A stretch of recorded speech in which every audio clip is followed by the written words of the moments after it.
closing bell might as well have been an alarm, so savage was the selling. In percentage terms, it had less impact than the crash of '87, but it still left traders and investors shell-shocked. Nous sommes le 14 août 2001, en pleine crise Internet. Le courtier en énergie américain Enron, 100 milliards de dollars de chiffre d'affaires et 4e capitalisation boursière américaine, fait une faillite retentissante, relayée dans tous les médias du monde. En même temps, l'événement pousse 28 000 salariés au chômage et ruine des milliers d'actionnaires en 4 mois à peine. Mais ce scandale n'a pas fait que des malheureux. Ce jour-là, quelque part à Manhattan, se trouve un homme qui se frotte les mains car lui a parié sur la chute prochaine d'Enron. Il s'appelle James Chanos. C'est un investisseur et un homme d'affaires au sens de l'observation redoutable. En étudiant les comptes d'Enron, il a mis en évidence plusieurs incohérences, des chiffres suspects qui l'ont alors poussé à creuser un peu plus profond et bingo. Il découvre qu'au fil des années, et profitant de l'euphorie de la bulle Internet, Enron a fait de bien mauvais choix. Le groupe a cherché à améliorer sa valeur boursière en gonflant artificiellement ses profits et en cachant ses dettes. On parle de 40 milliards de dollars, derrière une multitude de filiales opaques. Les bilans étaient maquillés et la situation financière présentée au public et aux autorités ne reflétait pas du tout la réalité. Et c'est aussi ce que révélera l'enquête menée par le Congrès américain en 2002. En un an, l'action a chuté de 80 dollars à 27 centimes et le 11 janvier 2002, il ne reste plus rien d'Enron. Et c'est une chance pour James Chanos, car notre homme a pris soin d'acheter un paquet de titres à découvert. Quand il empoche presque 99,6% de plus-value, il devient célèbre. Pendant des semaines, entre krachs boursiers et milliards de dollars envolés, on ne parle que de lui dans les couloirs de Wall Street et son histoire a même inspiré des vocations. Ce qu'a fait James à l'occasion de la faillite d'Enron, c'est grâce à la bourse et au système de la vente à découvert, le short selling. Et ça a donné quelques idées à d'autres investisseurs gourmands qui ont décidé d'aller encore plus loin et de professionnaliser le truc. Ils s'appellent Muddy Waters, Viceroy Research ou encore Hindenburg Research. Et dans le contexte actuel, on entend parler d'eux de plus en plus souvent. Si vous faites partie de ceux qui n'ont pas encore bien compris le mécanisme de la vente à découvert, vous êtes au bon endroit. Parce qu'aujourd'hui, je ne vais parler que de ça et de la façon dont ces investisseurs activistes, comme ils se nomment eux-mêmes, l'ont transformé en arme pour rendre même la justice sur les bourses mondiales et gagner beaucoup d'argent. Avant de voir exactement qui ils sont, quelles sont leurs motivations et comment ils gagnent leur vie, si vous aimez la chaîne et que vous avez envie de nous donner un petit coup de main, vous connaissez le truc, il faut partager nos vidéos et cliquer sur la cloche pour vous abonner. Vous pouvez aussi rejoindre les rangs de nos abonnés à notre newsletter qui profite toutes les semaines d'analyses, d'actions, de stratégies d'investissement, de nouvelles pépites crypto et bien plus encore. En plus, c'est gratuit, alors profitez-en.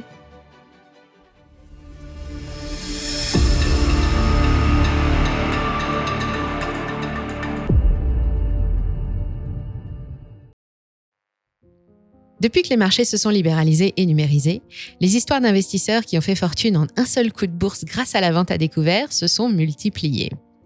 La technique existe depuis longtemps, mais elle s'est véritablement professionnalisée avec l'économie numérique, l'instantanéité de l'information et l'utilisation de technologies et de systèmes d'analyse de plus en plus puissants. Elle est devenue plus accessible et s'est répandue parmi les professionnels de la finance, soucieux de servir de plus gros rendements à leurs clients. Ouvrez grand vos oreilles, voici comment tout a commencé. Nous sommes à Akron, dans l'Ohio. C'est ici, en 1949, qu'est né le tout premier hedge fund de l'histoire, ou fonds de couverture. À sa tête, Alfred Jones, un ancien journaliste diplômé de sociologie. Les souvenirs de la Grande Dépression sont encore frais dans la tête de tous les Américains, alors pour que son fonds d'investissement gagne de l'argent quoi qu'il se passe sur les bourses, Alfred a mis au point une stratégie qui lui garantit d'être gagnant dans tous les cas. La vente à découvert n'est pas seulement un outil de spéculation qui consiste à parier sur la baisse du prix d'un actif. À l'origine, elle servait surtout de contrat d'assurance. Alfred étudie le marché et classe les actions en deux types. D'un côté, il met toutes celles qui augmentent plus vite que les marchés en période de hausse et celles qui résistent mieux que les autres en période de baisse. De l'autre, il met le reste, des titres plus fragiles qui ont plus de chances de perdre de l'argent plus vite, en cas de pépin. Ensuite, il prend des positions longues sur les premières, c'est-à-dire qu'il achète avec un objectif de rentabilité à long terme, et il prend des positions courtes sur les autres, les plus susceptibles de réagir vite et fort en cas de crise. Si les marchés venaient à chuter, les bénéfices des positions courtes remboursent les éventuelles pertes sur les positions longues, et ainsi, le rendement est maintenu. L'investissement de départ est couvert, d'où le nom de fonds de couverture. Concrètement, prendre une position courte ou short selling en anglais, c'est vendre des titres qu'on n'a pas pour encaisser un joli profit en cas de baisse. C'est tout le contraire de ce que fait l'investisseur intelligent, une espèce représentée sur Terre par des individus devenus milliardaires comme Warren Buffett, Bill Gates ou Ray Dalio. Ceux-là sont plutôt normaux, ils mettent leur argent sur les sociétés en lesquelles ils croient et qui ont de l'avenir, tandis que les short sellers parient plutôt sur des banqueroutes. Ils ne s'intéressent pas aux entreprises qu'ils convoitent, à la richesse qu'elles peuvent créer ou au progrès auquel elles contribuent par leurs innovations, ils cherchent juste celles qui vont mal, mises, et n'ont plus qu'à attendre que leur cible s'effondre. Quand un candidat se présente, les vendeurs à découvert empruntent des titres sur le marché qu'ils revendent immédiatement au comptant et encaissent une première somme. Ces titres sont empruntés sur une durée courte à une entité qui les détient réellement dans son portefeuille, ça peut être une banque, un fonds de pension ou un assureur, et les actions doivent impérativement être rendues à la date fixée. Entre-temps, le cours de l'action continue d'évoluer. S'il baisse, c'est le jackpot. Et plus il baisse, plus c'est rentable. Les short sellers rachètent alors les titres qu'ils doivent rendre à leurs prêteurs et conservent la différence. Prenons un petit exemple chiffré. Nous sommes le 9 mars 2023 et je suis la patronne du fonds d'investissement Money Radar. Comme j'ai accès à pas mal d'informations, j'apprends de mauvaises nouvelles en provenance des banques régionales américaines. L'action de la Société Générale s'affiche à 27 € et je pense que ce qui se passe en Amérique pourrait l'atteindre. Elle va baisser. Alors, je choisis d'en faire profiter mes clients. J'emprunte donc 400 000 actions de la SOGÉ que je m'engage à rendre dans une semaine et que je vends tout de suite au prix du marché. J'obtiens 10 800 000 €. Quand le 16 mars arrive, l'action a baissé, elle ne vaut plus que 21 €. Je rachète 400 000 titres à 21 € sur le marché pour les rendre à celui qui me les a prêtés, mais je les paye seulement 8 millions. Dans l'opération, le fonds Money Radar encaisse 2 400 000 €, plus 24% en une semaine. Voilà comment le fonds Money Radar gagne de l'argent, et plus une société va mal, plus il encaisse. Mais attention, tout n'est pas aussi beau que ça en a l'air. En cas de hausse du titre, par exemple de 10%, je devrais racheter 400 000 titres à un prix plus élevé. Non seulement j'aurais perdu mes 10 millions 8, mais je devrais aussi payer la différence, 2 700 000 €. Il faut donc que je dispose d'une importante trésorerie et que j'accepte de la perdre. Et voilà pourquoi ce type d'opération est réservé aux professionnels qui, au départ, comme Alfred Jones, s'en servaient pour se protéger des revers du marché. Depuis, la technique a été améliorée et elle rencontre aujourd'hui beaucoup de succès auprès des spéculateurs. C'est même devenu un véritable métier. Parmi les professionnels de la vente à découvert, il y a des types comme James Chanos, le millionnaire d'Enron et sa société de conseil en investissement qui existe toujours, Kinnikos Associates, un portefeuille de 632 millions de dollars ventilé sur 60 lignes au 14 février dernier. Plus connu car plus proche de nous, Michael Burry, son fonds Scion Capital et ses 46 millions de dollars. Michael est le fameux Big Short Man des subprimes. Il est devenu célèbre en 2007 quand il a prédit l'effondrement de ses produits financiers complexes, les subprimes, des dérivés de crédit qui se sont répandus partout sur la planète en seulement quelques années. Hollywood a même fait un film avec son histoire, The Big Short. Si vous ne l'avez pas encore vu, foncez, vous passerez un excellent moment. Mais pour être tout à fait transparent vis-à-vis de leurs actionnaires, les Buffett, Soros ou Dalio reconnaissent avoir déjà eu recours à la vente à découvert. Et ils reconnaissent aussi son rôle dans le fonctionnement des marchés. Mais il y a une grosse différence avec la nouvelle génération des short sellers. Jusqu'à maintenant, les vendeurs à découvert se contentaient d'observer pour essayer de deviner quand une catastrophe allait se produire, et tous ont tiré la sonnette d'alarme pour prévenir le monde entier à chaque fois que c'est arrivé. Pour les petits derniers, Muddy Waters, Viceroy et Hindenburg, on est déjà un cran au-dessus et plutôt que d'attendre patiemment la chute, on préfère la déclencher. Et quand on découvre la faille, pas question d'en parler avant d'emprunter un gros paquet d'actions. Ensuite seulement, l'information est révélée aux médias spécialisés et aux autorités, ce qui ne manque pas d'attirer défavorablement l'attention du public, de provoquer un bad buzz et un crash. Suite logique, l'action dégringole, ceux qui détiennent des positions courtes les liquident et empochent un paquet de dollars pendant que le reste des actionnaires paniquent et cherchent une solution pour limiter les pertes. L'un des premiers à avoir transformé ce qui peut arriver de pire pour un investisseur en source de richesse est un ancien avocat, Carson Block, fondateur de la société de recherche en investissement Muddy Waters. Rien à voir avec le bluesman de Chicago, Muddy Waters tire son nom d'un proverbe chinois qui dit qu'il est plus facile d'attraper des poissons quand les eaux sont boueuses. Sur son site, il se dit pionnier de la recherche en investissement pratiquée sur le terrain et librement publié. Son métier, faire le travail que Wall Street ne veut pas faire, analyser les comptes d'entreprises partout dans le monde, mettre en avant des problèmes structurels que les marchés ne détectent pas encore ou des fraudes commerciales ou comptables, prendre de grosses positions à la baisse, puis informer le monde de ses découvertes et enfin attendre que les marchés réagissent. Pas d'investisseurs dans le staff de Carson, mais des comptables, des détectives privés, des experts en évaluation d'actifs et des entrepreneurs qui décortiquent tout et publient régulièrement des avis ou des recommandations sur leurs cibles. Pouvoir vendre à découvert tout en dénigrant publiquement, vous trouvez ça discutable ? Carson pense au contraire que c'est un devoir. C'est un justicier des bourses, un lanceur d'alerte, un activiste au service des actionnaires qui met en avant des activités frauduleuses ou trompeuses. Bon, tout le monde n'est pas d'accord avec lui et il reçoit de nombreuses menaces de mort depuis qu'il s'est lancé dans l'aventure en 2010. Il faut dire qu'il l'a bien cherché puisqu'il a ruiné beaucoup d'actionnaires partout dans le monde. Il s'en est d'abord pris à Sino-Forest Corporation en août 2011, une société chinoise cotée au Canada qui a mis la clé sous la porte à peine quelques mois plus tard. Et en France, il est surtout connu pour avoir visé le distributeur stéphanois Casino Guichard en décembre 2015, une attaque qui a fait plonger le titre de 20% en une seule journée. Le papetier chinois Orient Papers et 8 autres sociétés chinoises, les cliniques émiraties NMC Health, le laboratoire américain St. Jude Medical ou les services informatiques Solutions 30 au Luxembourg, la liste de ces victimes est longue. Apparemment, surveiller les marchés, c'est un gros boulot, mais heureusement, d'autres acteurs se sont rapidement lancés pour donner un coup de main à Carson. Son premier challenger, Viceroy Research, voit le jour en 2016, en plein pendant l'affaire Casino Muddy Waters. Mêmes activités, même processus, mais en plus petit, puisqu'ils n'ont que 3 à faire tourner la boutique. Mais ce n'est pas la taille qui compte. Wirecard a été son plus gros coup. Fondée en 1999 en Allemagne, c'est une pépite fintech qui a fourni jusqu'en 2020 des solutions pour sécuriser les paiements en ligne et traiter les transactions par carte bancaire.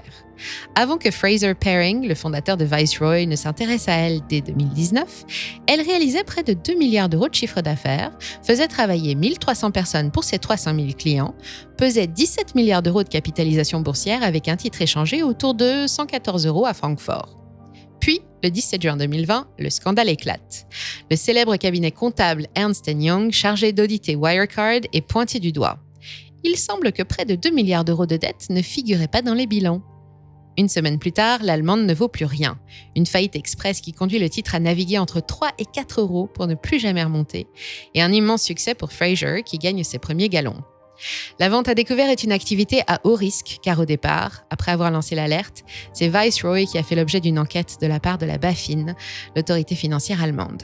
Puis, la fraude a été reconnue et le PDG de Wirecard s'est fait arrêter. Mais celui dont on parle le plus parmi ces activistes du short actuellement, et je vous ai gardé le meilleur pour la fin, c'est Hindenburg Research. Malgré son nom, il est basé à New York, fondé en 2017 par Nathan Anderson, un trentenaire originaire du Connecticut et diplômé d'ingénierie financière. Comme Muddy Waters, son nom fait référence à la principale source de revenus du cabinet, ici, les catastrophes. Il n'a pas fallu plus de 3 minutes aux zeppelins Hindenburg, fleuron de l'aéronautique allemande, pour s'enflammer et s'effondrer en un tas de cendres après avoir été frappé par la foudre lors de son arrivée à New York en 1937.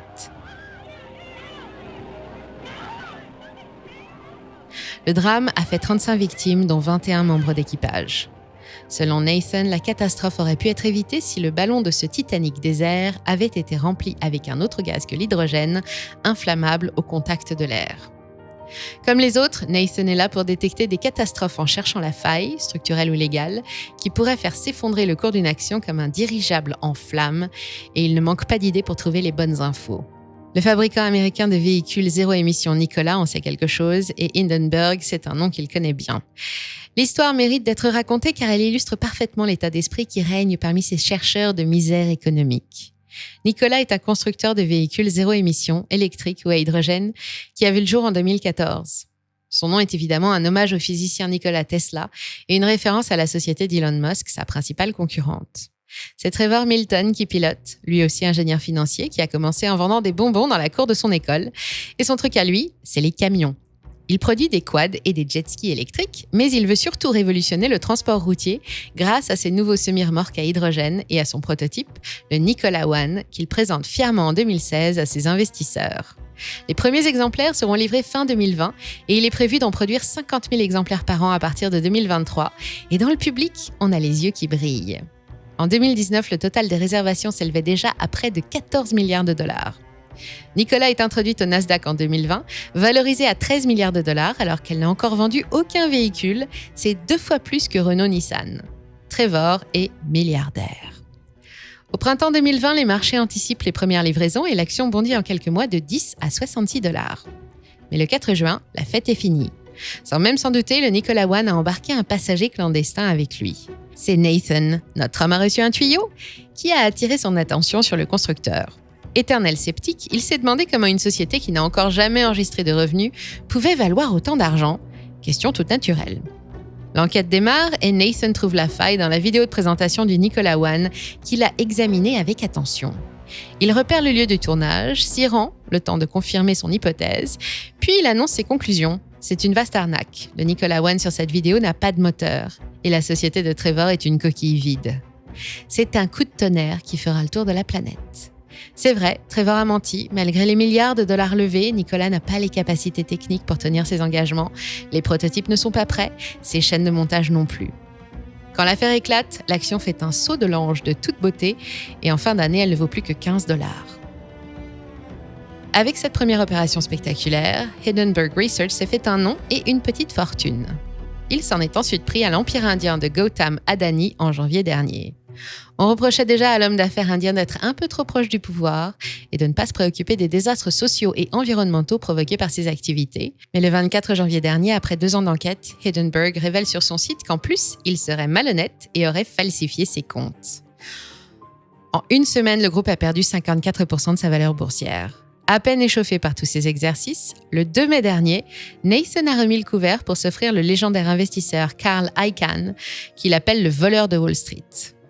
On vous a déjà parlé de lui sur la chaîne. Carl est un investisseur agressif qui pèse 18 milliards de dollars. Lui aussi a eu droit à son film Wall Street avec Michael Douglas qui s'inspire de son histoire. Il est connu pour prendre de grosses participations dans des sociétés en perte de vitesse et tout bouleverser pour les redresser. Il se vante d'avoir servi en moyenne 15,8% de rendement annuel depuis le lancement de son fonds d'investissement, Icahn Enterprise, et il a aussi beaucoup écrit. Et pourtant, selon Nathan, Carl le Grand n'est pas celui qu'on croit, et Icahn Enterprise serait surcoté de près de 75%. Le 2 mai, après la publication du rapport Hindenburg, l'action Icahn trébuche et fait une chute de 30%. Encore une affaire rondement menée par Hindenburg qui devient la nouvelle bête noire des patrons de sociétés cotées. Alors, c'est vrai, après toutes les success stories dont j'ai parlé, le modèle économique a l'air d'être juteux et de présenter pas mal d'avantages. Il y a de quoi inspirer de nouvelles vocations, mais attention, si ça paye aussi vite et autant, c'est que c'est extrêmement risqué.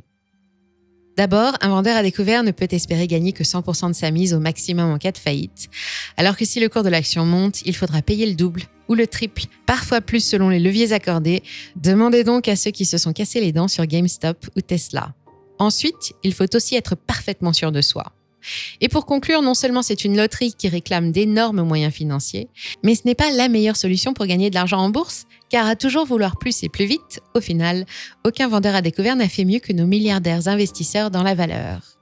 Mais par contre, rien n'interdit de regarder le spectacle et de suivre l'actualité de ces shérifs des bourses pour vendre avant qu'il ne soit trop tard si jamais l'un de vos titres était concerné par un des rapports incendiaires. Comptez sur nous pour suivre ça avec attention et pour ne rien rater, rejoignez notre newsletter hebdomadaire. On vous dévoile la semaine prochaine une action sous-évaluée qui pourrait bien redonner des couleurs vertes à votre portefeuille. Pour vous inscrire, c'est totalement gratuit et ça se passe en description, on vous met le lien. Merci encore une fois à toutes et à tous pour votre fidélité, prenez soin de vous et moi je vous dis à très vite sur Money Radar.